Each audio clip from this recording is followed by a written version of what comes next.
Hello students, welcome to my channel.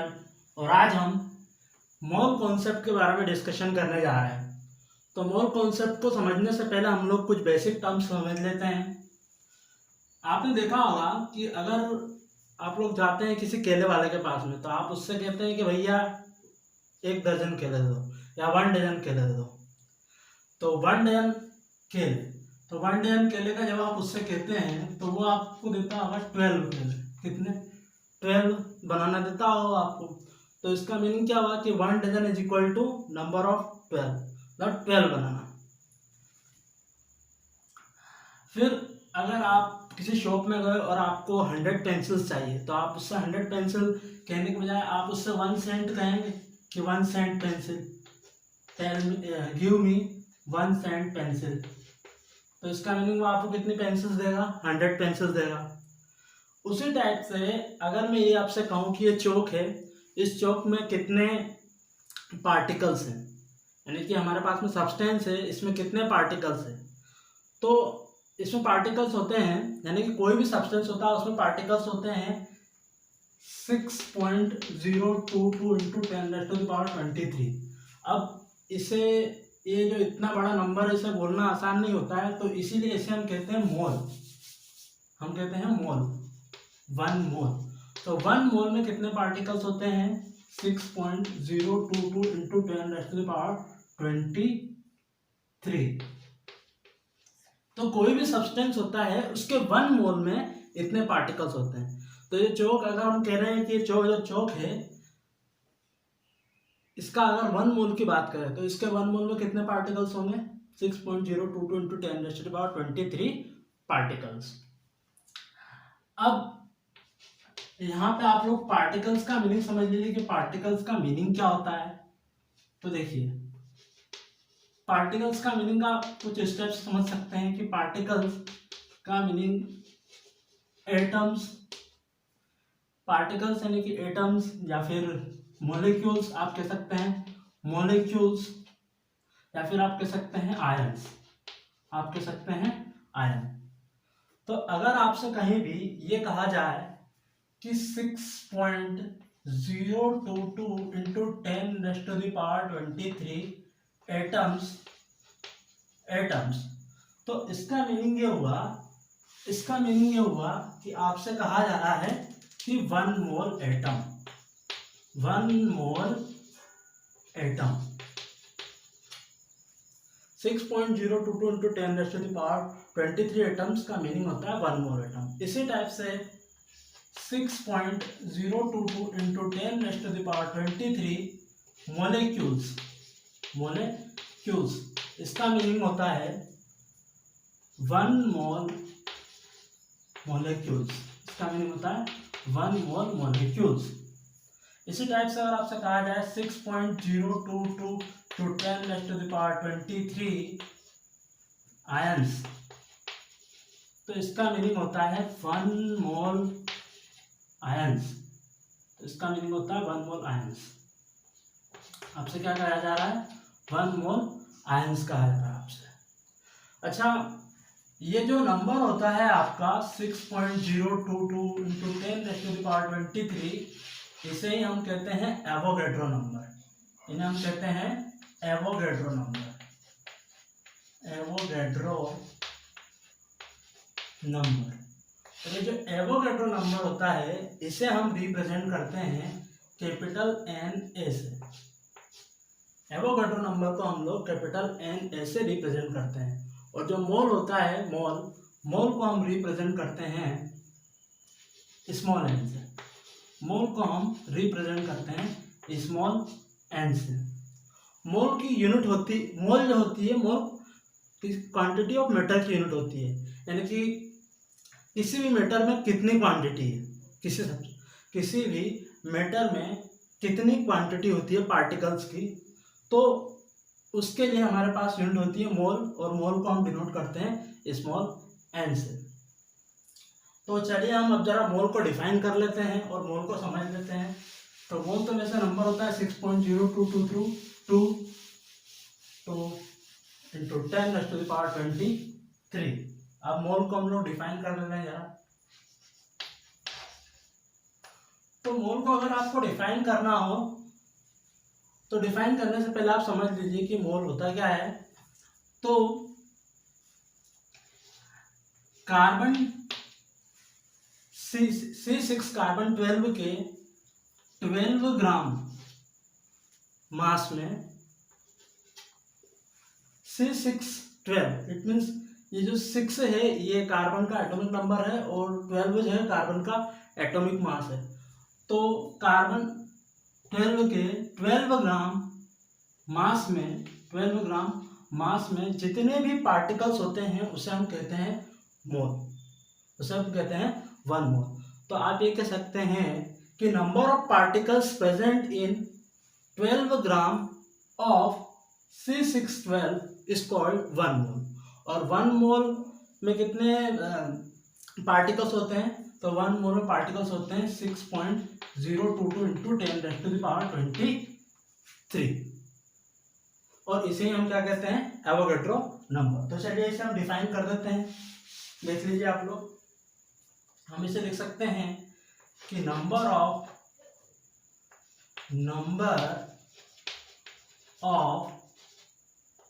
Particles present in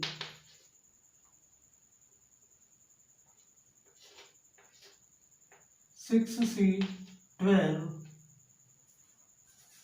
number of particles present in 12 gram of 6C12 is called 1 मोल। और मोल को हम denote करते हैं small N से, तो हम लिख देते हैं it is denoted by small n. It is denoted by small N.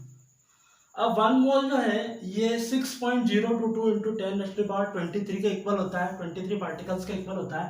तो इसलिए हम लिख देते हैं कि 1 मोल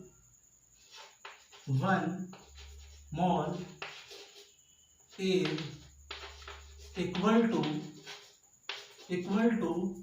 6.022 into 10⁻23 particles, 23 particles।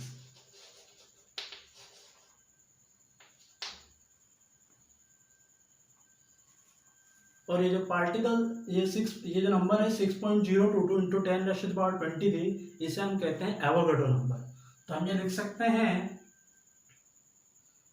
कि 6.022 into 10⁻23 is called Avogadro number, Avogadro number. और एवोगैड्रो नंबर को हम किससे डिनोट करते हैं? तो एवोगैड्रो नंबर को हम Na से डिनोट करते हैं। तो हम लिख देते हैं कि इट इज डिनोटेड बाय, या फिर एवोगैड्रो नंबर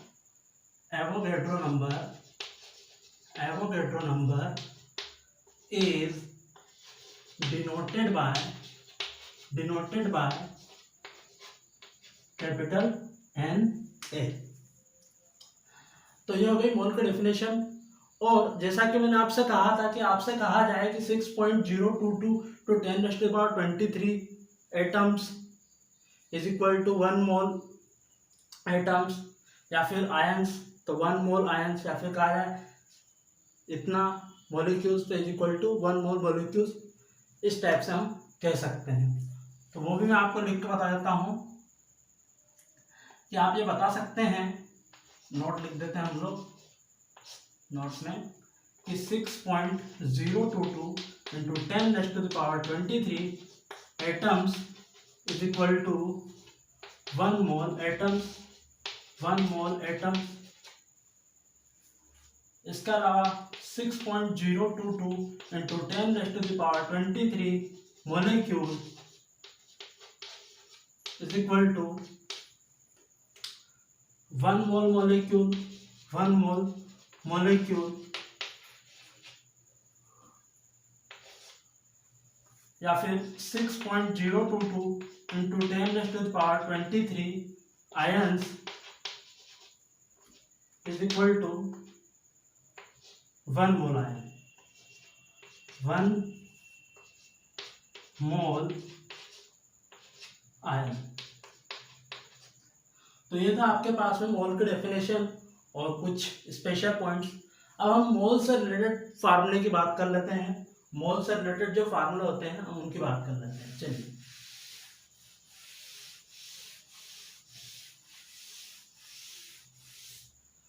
तो सबसे पहले आप ये जान लीजिए कि 1 मोल सब्सटेंस में कितने पार्टिकल्स होते हैं।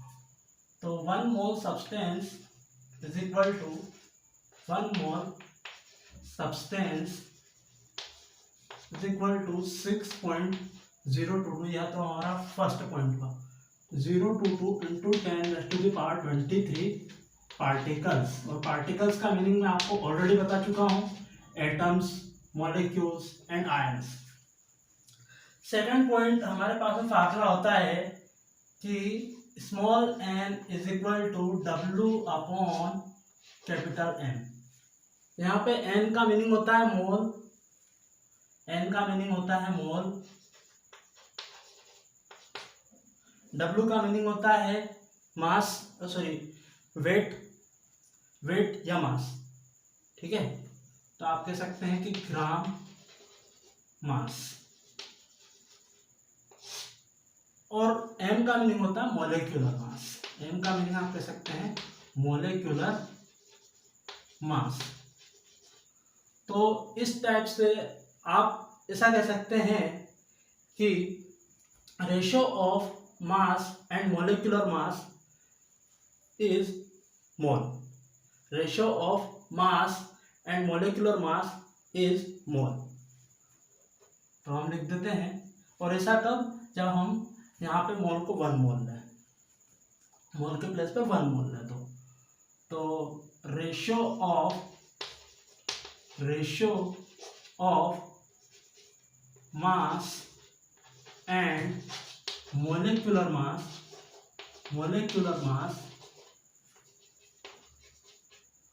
इज 1 मोल। ये कहलाता है मास और मोलिकुलर मास का रेशियो कहलाता है 1 मोल। अब हमारे पास में जो थर्ड फार्मूला है, मतलब सेकंड फार्मूला है, वो है small n, it mean small is equal to n0, इसे हम कहते हैं n नॉट। ठीक है, आप नहीं जानते हैं तो आप n0 कह रहे हैं, लेकिन अब आप जान गए हैं तो आप इसे n नॉट कहेंगे। तो इसे हम कहते हैं n नॉट अपॉन na। अब यहाँ पे मैं आपको बता दूं कि n नोड का मीनिंग क्या होता है। ये जो n नोड होता है इसे हम कहते हैं number of particles. n node का मीनिंग होता है नंबर ऑफ पार्टिकल्स। और ये जो n है ये है एवोगैड्रो नंबर। n होता है एवोगैड्रो नंबर।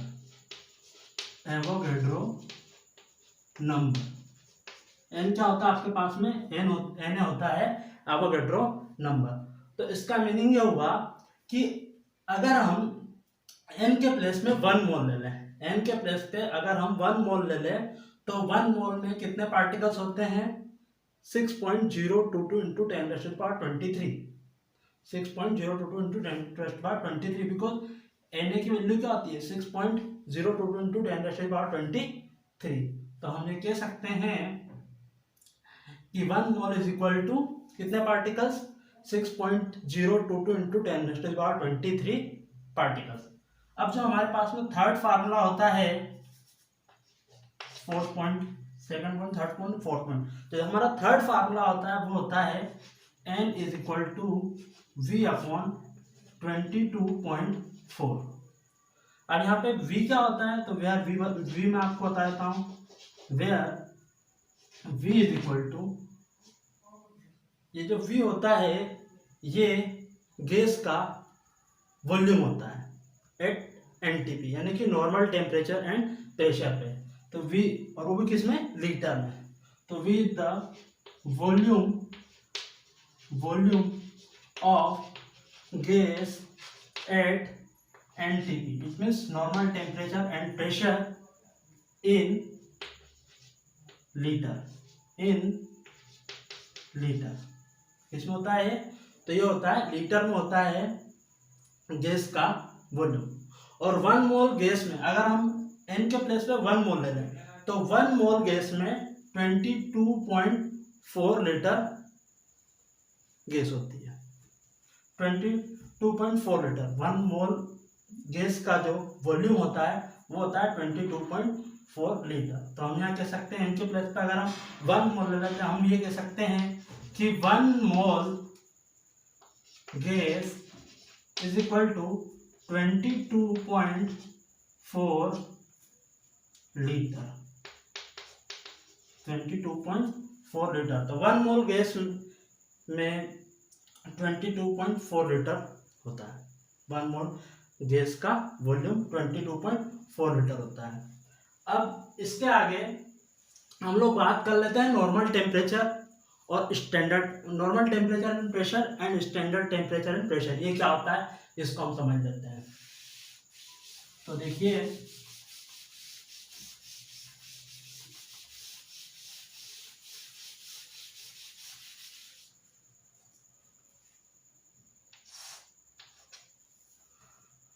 हमारे पास में 2 पॉइंट है, एक तो है एनटीपी और एक होता है एसटीपी. अब नॉर्मल टेम्परेचर एंड प्रेशर का मीनिंग होता है कि आप ये कह सकते हैं कि अगर आप सेल्सियस में कहें तो सेल्सियस में temperature, normal temperature and pressure में हम लोग लेते हैं 0 डिग्री सेल्सियस. और अगर हम टेम्परेचर को केल्विन में ले रहे हैं तो हम यहाँ पे टेम्परेचर लेते हैं 273 केल्विन. और प्रेशर की अगर हम लोग बात करें तो हम यहाँ पे प्रेशर लेते हैं 1 atm pressure. It means 1 atmospheric pressure. तो ये हमारे पास में होता है NTP, normal temperature and pressure. Normal temperature 273 kelvin and pressure होता है 1 atm. अब हम एसटीपी की बात करें तो एसटीपी का मीनिंग होता है स्टैंडर्ड टेम्परेचर एंड प्रेशर. तो स्टैंडर्ड टेम्परेचर एंड प्रेशर की अगर हम लोग बात करें तो यहाँ पे अगर डिग्री सेल्सियस में हमें टेम्परेचर लेना है तो यहाँ पे डिग्री सेल्सियस में हम टेम्परेचर लेते हैं 25 डिग्री सेल्सियस. और अगर हमें केल्विन में लेना है टेम्परेचर तो यहाँ पे हम केल्विन में टेम्परेचर लेते हैं 298 केल्विन टेम्परेचर. और प्रेशर तो सेम रहेगा, प्रेशर हम लेते हैं 1 atmospheric pressure. It means 1 atm. तो एसटीपी यानी कि स्टैंडर्ड टेम्परेचर एंड प्रेशर में हम टेम्परेचर लेते हैं 298 केल्विन टेम्परेचर एंड प्रेशर लेते हैं 1 एटमॉस्फेरिक प्रेशर. तो ये हो गया हमारे पास में एनटीपी एंड एसटीपी. अब 2 और फार्मूले हैं जिन्हें हम समझ लेते हैं. कभी आपसे पूछा जाए कि मास ऑफ 1 एटम या मास ऑफ 1 मॉलिक्यूल तो आप कैसे फाइंड करेंगे. तो कुछ और फार्मूले हमारे पास में. तो आपसे कहा जाए कि मास ऑफ 1 एटम तो आप किस टाइप से फाइंड करेंगे. तो आप फाइंड करेंगे, आप लिखेंगे एटॉमिक मास अपॉन 6.022 इंटू 10⁻23. अगर आपसे कहा जाए कि मास ऑफ 1 मॉलिक्यूल, एक मॉलिक्यूल का आपको मास फाइंड करना है तो आप किस टाइप से फाइंड करेंगे कि mass of 1 molecule is equal to molecular mass upon 6.022 into 10⁻23. तो इस टाइप से आप एक मॉलिक्यूल का मास और एक एटम का मास फाइंड कर सकते हैं. तो ये हमारा आज का मोल कॉन्सेप्ट का टॉपिक कंप्लीट हुआ. आई होप स्टूडेंट्स आपको ये वीडियो पसंद आया होगा. Thank you students, keep watching, keep learning and please do subscribe my channel.